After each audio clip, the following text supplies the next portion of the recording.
Bueno, pues seguimos hacia adelante. Ahora la doctora Beatriz Vaquerizo nos va a hablar del TAC para planificar el procedimiento y de la impresión 3D, si realmente es útil o es solo un avance técnico muy sofisticado.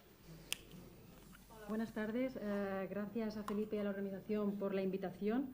La verdad que la pregunta ¿es realmente útil? Yo creo que tiene ahí un poquito de... es el kit de la cuestión.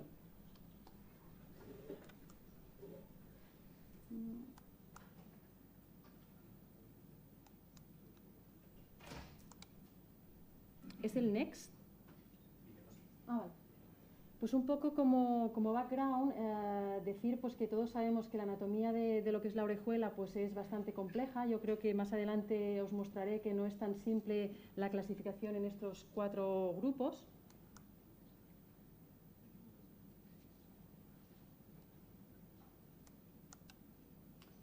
Y que en principio es importante, me refiero, yo creo que la imagen y el escoger el dispositivo adecuado es muy importante en el sentido de reducir las complicaciones. Estamos viendo que con la experiencia se van reduciendo cada vez más, pero aún existe la curva de aprendizaje. Yo creo que estas técnicas de imagen pues, pueden ayudar a reducir las complicaciones. Aquí tenemos un dispositivo de Amplatzer en el cual hay un leak importante que se cerró con otro dispositivo de Amulet. Los leaks parecen que no son importantes, pero realmente tienen un valor pronóstico en el seguimiento, porque a veces nos fijamos solo en lo que son las complicaciones mayores, y yo creo que también es importante el escoger el tamaño del dispositivo adecuado. Y en principio todos sabemos que actualmente estos procedimientos se están guiando por ecografía 2D y sobre todo fluoroscopia, y que realmente si tenemos técnicas pues, adecuadas para poder más que guiarnos, sino decidir un poquito el procedimiento antes y planearlo, pues seguramente van a reducir lo que son las complicaciones. Y además lo que son la industria, todo se basa en eco 2D, es decir, aquí tenemos lo que es los 2 dispositivos que se utilizan más, y si os fijáis todas las recomendaciones de seguridad están basadas en ecografía. Pero si nos fijamos y estudiamos un poquito la TAVI, que ha sido yo creo que el pionero, pues en la TAVI ya nos dimos cuenta que lo que eran las imágenes en 2D pues eran erróneas y que eran infraestimadas, es decir, el TAC se ha convertido en el gold estándar, y yo creo que en el cierre de la orejuela, si el volumen aumenta, al final también seguramente será el gold estándar. Un poquito que he escogido, esta es una diapositiva que encontré del TCT de este grupo, que es un grupo que yo creo que es bastante potente en TAC de SAO. Entonces yo he escogido lo que a mí me parecía interesante en lo que puede ser útil el TAC en el preprocedimiento. Es decir, para mí lo que es la precisión y lo que es la anatomía espacial que te da el TAC, la información del TAC, es muy útil. Luego veremos que otra cosa es lo de la impresión 3D y los modelos 3D. Yo creo que eso va aparte, pero lo que podemos hacer en la práctica diaria yo creo que ya es útil. Vamos a ir viendo en detalle cada grupo.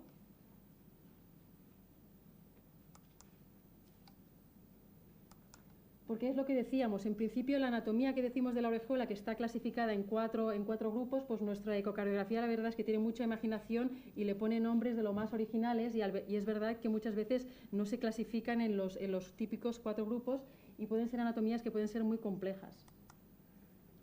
Asimismo, los orificios para nosotros, o a menos que nosotros utilizamos el lambre, consideramos que el cerrar el orificio de entrada es clave. Me refiero, no tienen que haber absolutamente leaks, o los leaks tienen que ser muy pequeños para que el resultado a medio plazo sea el óptimo. Y luego lo que son en las dimensiones. En las dimensiones yo creo que es muy interesante el TAC, porque equivale a lo mismo que ha pasado un poco en la TAVI. Sabemos que para todos los dispositivos las medidas son indispensables y son muy importantes, y estas medidas actualmente están basadas en ecos 2D. Y aquí tenemos lo que hacemos habitualmente pues en el TAC. En el TAC lo que hacemos, tenemos dos proyecciones que son oblicuas de 90 grados. Aquí tenemos aquí tenemos las medidas arriba para el Watchman y abajo para el Amulet. Luego vamos a la medida ortogonal. Aquí seleccionamos a la circunfleja y nos pasamos a la medida absolutamente ortogonal. Entonces tendremos al final pues el diámetro, es que no hay el clic, tendremos el diámetro mayor o el menor, y como decíamos podemos pues hacer el diámetro derivado del perímetro, exactamente lo mismo que se hace con la TAVI. Este es el software que nosotros utilizamos, que es el software que diseñó Nico Piazza en Montreal. La verdad que a mí lo que me gusta de este software, que he hecho un pequeño vídeo, es que es muy manejable, es muy pues de gente joven, que te da las proyecciones, es decir, todo se utiliza con un dedo y todo con una mano, es decir, es muy easygoing. Además tienes la proyección que puedes hacer o fluoroscopia o tienes la proyección que te da un poco más la imagen en 3 dimensiones, y lo interesante es que tú puedes ir rotando con los dedos y vas cambiando las proyecciones. Y al final tú buscas la proyección que tú consideras que desplegas mayor el dispositivo, que te puede ser más interesante para el procedimiento. Y se suelen correlacionar bastante bien con la angiografía. Pero bueno, estos son lo que decíamos, son las imágenes bonitas. ¿Qué hay de correlación entre lo que es el TAC y lo que hay actualmente, que es la ecografía? Pues un poco lo que vamos a ver va a seguir lo que hay en la TAVI. Esto básicamente son los estudios que hay más importantes, y al final he puesto en negrita un poquito, y en resumen sería pues que las medidas del TAC suelen ser 2 a 3 milímetros mayores que las medidas de la ecografía. Y esto es bastante consistente en todos los estudios. Y que luego, como sabíamos también de la época de la TAVI, que hay una gran correlación entre la eco 3D, sobre todo si el que la hace es un grupo experto, y el TAC. Y que los diámetros son bastante similares, pero que cuando el grupo no es experto, pues sigue otra vez infraestimando los valores del TAC. Pero luego, sabemos que el TAC, consideramos sobreestima, o la eco infraestima. Creemos que el TAC es el gold estándar, por lo tanto creemos que la eco 2D infraestima. Pero esto tiene un impacto clínico, es decir, porque hagas TAC a estos pacientes van a tener mejores resultados. Esto es lo que aún yo creo que no hay evidencia. Tenemos estos dos estudios, pero lo único que hacían es que, claro, no se compara, porque todos los pacientes haces eco intraprocedimiento, entonces estás guiando y tienes esos valores, ya los tienes. Y a estos pacientes se les hacía TAC y se planeaba el caso. Lo que sí yo he visto y he leído, pues que en esta serie de 73 casos, la de arriba, pues absolutamente no tuvieron ninguna complicación. Es decir, si lo comparas con los grupos, con los estudios aleatorizados en los cuales no se basaban en TAC, pues ya te dice algo. Y en el grupo de abajo, lo otro que me pareció interesante es que también todos los casos fueron exitosos y que solo se utilizó un dispositivo. Es verdad que sí, casi siempre dudas entre dos, y a veces si uno no te va bien, pues utilizas un segundo dispositivo. Y en los estudios aleatorizados la media de 1.8, aquí realmente es 1 en todos los casos. Es decir, que tiene ciertas ventajas, pero no hay un comparativo que te diga que esto va a mejorar los resultados de tus pacientes. Intuitivamente sí que lo es. Y vamos a entrar un poco en el campo del 3D y el 3D printing, pues hay un poquito menos de evidencia. Hay mucha más imagen, es más bonito, pero la evidencia es poca aún, yo creo. Un poco este vídeo ya lo he presentado en algunos congresos, simplemente es para un poquito los pasos de lo que es la impresión 3D en cualquier fase. Es decir, tenemos imágenes en 2D. Estas imágenes en 2D lo que hacemos es pasarlas a un software, que hay diferentes tipos, hay españoles que ya se están desarrollando. De aquí lo que vamos a segmentar es el área que tú creas. Aquí se segmentó todo el corazón y tenemos un modelo 3D. Este modelo 3D te lo dan en PDF, y de este PDF tú lo puedes imprimir. Esto es un resumen muy rápido, ahora lo veremos un poco más en detalle. Esto es en el caso de la orejuela. Este es un caso que envié a Bélgica. Entonces aquí tenemos el TAC, el TAC que yo le enviaba de mi paciente. Entonces te hacen la selección, la segmentación del área que tú quieres, y tú realmente ves los lóbulos, ves la anatomía exacta, te haces una idea de... Y esto lo puedes hacer aisladamente, o le pones el corazón. Entonces cuando le pones el corazón, que es el corazón de tu paciente que vas a tratar, pues tú ahí tienes una idea, y tú este modelo lo tienes en PDF, y tú puedes ir jugando y viendo realmente, sin tener que imprimirlo, porque eso es un coste y un tiempo, pues puedes ver todas las relaciones espaciales. Y la verdad que para planear el procedimiento, pues es útil. Te dan todas las medidas, tú le puedes pedir a todas las medidas que tú quieras y son muy exactas, son muy fiables. Y luego le pides todas las relaciones anatómicas que tú consideres. Es decir, aquí teníamos el orificio, teníamos la profundidad a 10 milímetros, tenemos la profundidad a 12 milímetros, un poquito para hacerlo. Y luego tenemos lo que era la profundidad de la orejuela, y hacías todas las relaciones pues con todas las estructuras que hay al lado de la orejuela. ¿Que esto es necesario en todos los casos? Yo creo que no, pero que es interesante tenerlo y saber lo que existe, pues yo creo que sí que es interesante. Nosotros, en base a mi experiencia, pues le propuse un poquito a Ignacio, porque consideraba que era uno de los que tenía más experiencia en orejuela, pues imprimir una serie de modelos y ver si realmente nos era útil. Nosotros empezábamos nuestra curva de aprendizaje en Barcelona, y ellos era un centro con mucho aprendizaje, Entonces, en un congreso conocimos al grupo de Sevilla que hacía impresión 3D y nos pareció pues, que era interesante trabajar con ellos. En principio estos son diapositivas del grupo de Sevilla que me han dejado, entonces simplemente es la misma hoja de ruta. Lo que hacen es seleccionar el área que tú quieres imprimir, le hacen un volumen rendering, que este volumen rendering tú lo tienes en PDF y puedes jugar para ver las relaciones anatómicas. Y luego aquí tenemos, este es el archivo, que es un archivo como pues, PPTX, y se llama STL, que es el que tú trabajas, el que tú puedes trabajar, porque además tú puedes con el técnico, con el ingeniero, pues decir qué áreas tú quieres tener, o te imprimen toda la parte o te imprimen el área que tú quieras. Y luego aquí, básicamente, la impresión es por depósito de diferentes capas, es decir, tarda tiempo, tarda de 24 a 48 horas, y luego tienes tu modelo en diferentes materiales. Los modelos, lo que es la textura del modelo y lo que es la prueba del modelo no te va a servir, me refiero, no se parece en nada a lo que tú te vas a encontrar en el procedimiento. Para mí lo que es útil es la visualización de lo que vas a hacer. Entonces, en procedimientos que sean complejos yo creo que es muy útil. Al final, si tienes mucha experiencia, pues igual no te va a ser útil. Para el inicio de la curva de aprendizaje, pues puede ser útil. Entonces, básicamente les pedía lo mismo que les pedía al grupo de Bélgica para ver si la fiabilidad era buena, y realmente el grupo español es buenísimo en este sentido. Nos daba las medidas de todo lo que queríamos, de las relaciones anatómicas, de todo lo que nosotros considerábamos. Además te lo daban rápido, y un poco estas diapositivas las creó Ignacio, la verdad es que tiene talento. Y aquí vemos la imagen arriba del TAC, de lo que era el volume rendering, abajo las imágenes de lo que es la ecografía. Hacíamos probaturas, la verdad es que Abbott, St. Jude's, nos dejó los dispositivos y podíamos antes del procedimiento hacer todas las probaturas con los diferentes dispositivos y luego realmente lo utilizábamos. Este es un caso que hicieron ellos con Watchman y este es un caso que hicimos nosotros con Amulet. Hicimos 10 casos, de los 10 casos la verdad es que los resultados son exactamente iguales a estos que encontraron. Nosotros, como eran 10 casos, no aceptaron, como si dijéramos, la correlación que hicimos entre el TAC y la ecografía, porque podía ser anecdótico.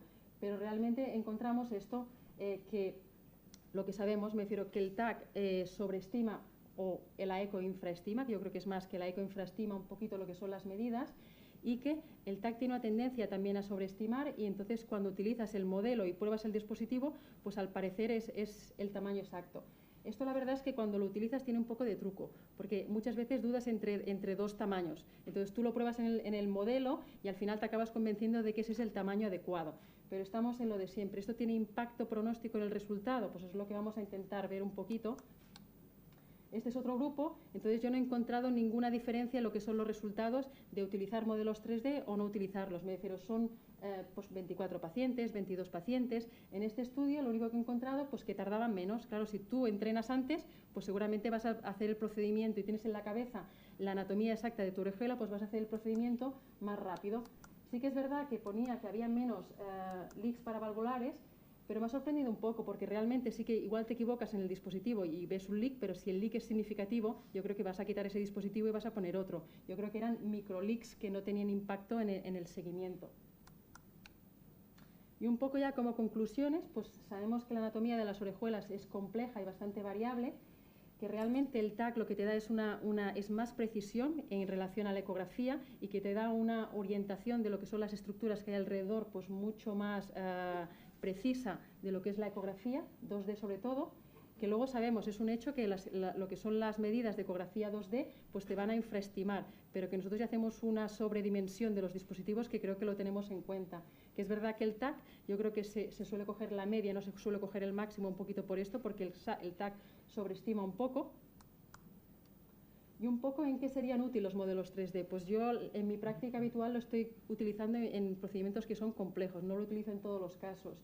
Yo creo que te da una imaginación o una predicción de lo que puede ocurrir durante el procedimiento, y en casos que no tienes mucha experiencia, pues puede ser muy útil.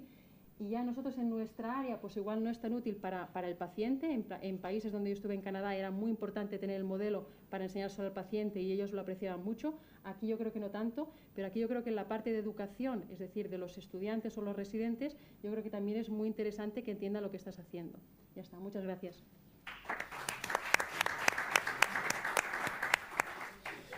Bueno, muchas gracias, Beatriz. Vamos a ver. Yo empecé haciendo TAC y Y luego también tengo una experiencia como proctor cuando he ido por ahí de las medidas que dan en otros laboratorios con el TAC. Entonces, yo creo que el TAC, cuando no tiene un modelo 3D, hasta te puede engañar. O sea, cuando tú haces las medidas en las imágenes radiológicas, por decirlo así, que realmente, aunque tú lo hagas muy bien el corte, digas, yo corto por aquí, luego le hago la perpendicular por aquí, y me sale la elipse y la mido. Bueno, pues yo estoy acostumbrado, no soy especialista en TAC, yo sé analizar mis resultados, pero no sé muy bien por qué. Eso al final muchas veces te lleva a engaño y te sobredimensiona además mucho.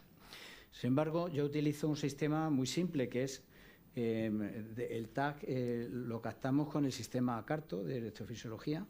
Y en el sistema Carto ahí hacemos ya el peeling, nos quedamos con la aurícula, luego hacemos el corte de la aurícula y ya hacemos todas las maniobras estas de ver la orejuela por arriba, por abajo, si va para adelante, si va para arriba, si no sé qué. Corto, porque selecciono el punto aquí y aquí, y aquí, de donde voy a hacer el landing zone, la zona de implante. Y yo con eso tengo unas correlaciones extraordinarias con la angio y la eco, porque la eco luego también hemos ido aprendiendo y cada vez se correlaciona mejor. Al principio se correlacionaba peor y ahora las correlaciones son bastante buenas. Entonces yo quería, vamos, no sé si opina lo mismo que yo, el TAC es una herramienta que bien utilizada y con una aplicación 3D es muy útil, y mal utilizada, que no quiere decir que el que la haga no sepa hacerla, cuidado, porque lo han hecho radiólogos que saben mucho más TAC que yo, vamos, infinitamente. Pero esa medida, no sé por qué, a veces te lleva a engaño. Entonces, para mí el TAC es útil cuando tú tienes una herramienta, el Carto, la que te dé la gana, el sistema que tienes 3D y mides donde tú sabes que vas a hacer en la zona de implante con un modelo tridimensional. Si no, mi consejo es que tengas mucho cuidado con eso. No sé si estás de acuerdo, quieres corregirme o añadir algo. No, yo estoy totalmente de acuerdo. Lo único, yo creo que los grupos que hacen TAC suelen hacer eco, y yo creo que al final, yo creo que la combinación de todo lo que hacen les da que seguramente al final el resultado, porque yo no sé los otros grupos, pero muchas veces vas con prisa. Yo, por ejemplo, nuestro grupo de pacientes a la principal son con insuficiencia renal severa o pacientes en diálisis, entonces hacemos mucho menos TAC de lo que hacíamos antes. Y muchas veces cuando no revisas el TAC tampoco te da tiempo de revisar la ecografía y vas al procedimiento sin haberte revisado un poco el caso, y lo haces sobre la marcha. El hecho de tener un TAC o una impresión 3D te hace que tú te lo veas antes, entonces te prepares un poquito para el procedimiento y vayas más entrenado. Y yo creo eso que sí que hace que el resultado sea mejor. Y al final, si tienes medidas, la fluoroscopia es un poquito más pequeña, la ecografía un poquito más pequeña, el otro un poquito más grande, haces una media. Para mí el TAC lo importante es lo que tú ves. Lo que tú ves de la anatomía, los lóbulos que tiene, que a veces la ecografía, dices, pues solo tiene esta forma, no, luego te sale otro ramillete por allí. A veces la fluoroscopia te ayuda, pero el TAC en eso sí que te da un plus de ver la anatomía. Totalmente de acuerdo. O sea, que para la medida es muy útil, pero cuidado, cuidado, sabiéndolo hacer muy bien con un equipo que hayas mostrado que es reproducible, si no te da lugar a falsas medidas, y con un 3D. Como dice Beatriz, es muy útil para ver la orientación, los lóbulos y la zona de implante, el bending de la orejuela es muy precoz o no, totalmente de acuerdo. Sí,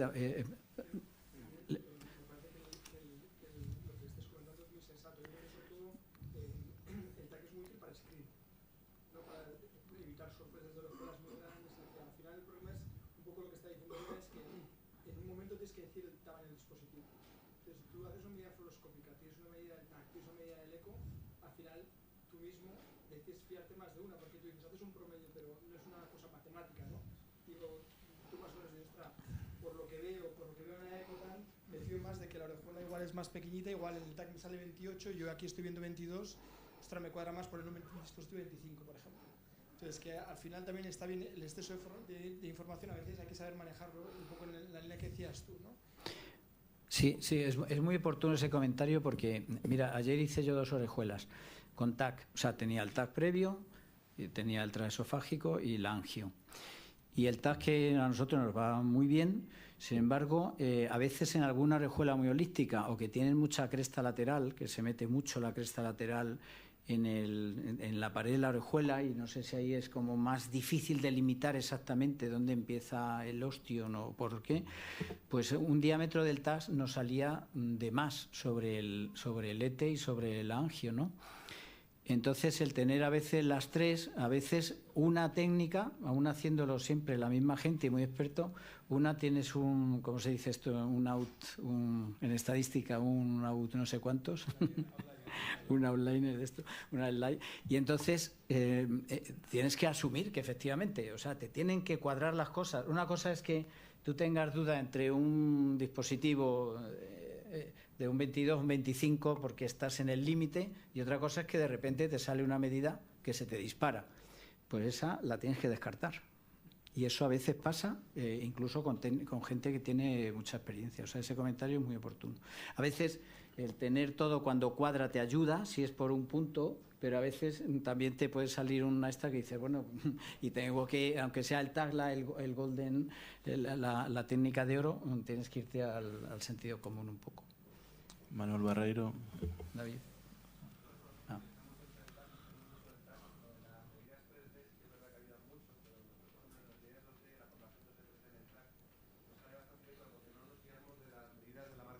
Sino que sabemos, como la persona que lo mide es la persona que entra luego en el procedimiento, vamos a poner el dispositivo donde sabemos que se va a poner el dispositivo, porque nuestra impresión es que el ligamento de Marshall se ve mucho más largo en el TAC, y si te haces las medidas de referencia te quedas mucho más fuera, con lo cual eso es un poco, yo creo que la misma línea de que hay que ir al sitio donde que... Y luego una cosa que en relación de la diferencia TAC-ECO, en el ECO muchas veces entra procedimiento, tienes la presión de la aurícula izquierda y la corriges si está muy baja. En cambio en el TAC vas ciego con eso. Y ahí puede haber una diferencia que no tenemos en cuenta muchas veces. También porque hay dos maneras, o sea, la aurícula, hay un trabajo que se ha comentado antes por un ponente de la doctora Sau, que le mete entre medio litro, un litro, ¿no? en el mismo día el procedimiento, un suero muy rápido. Pero la verdad es que tú cuando vas haciendo inyecciones selectivas en la orejuela izquierda para hacer 2 o 3 proyecciones, pues la vas llenando de una manera muy selectiva también, con lo cual, efectivamente, ese comentario. David, ¿quieres? Sí, yo quería comentar un poco a raíz de estas últimas intervenciones. Yo creo que no es que el TAC no valga, yo creo que probablemente la mayoría de los centros, si os pregunto quién utiliza el TAC para la TAVI, levantaréis la mano todos. Si os pregunto quién utiliza el TAC para la orejuela, ya la levante menos personas.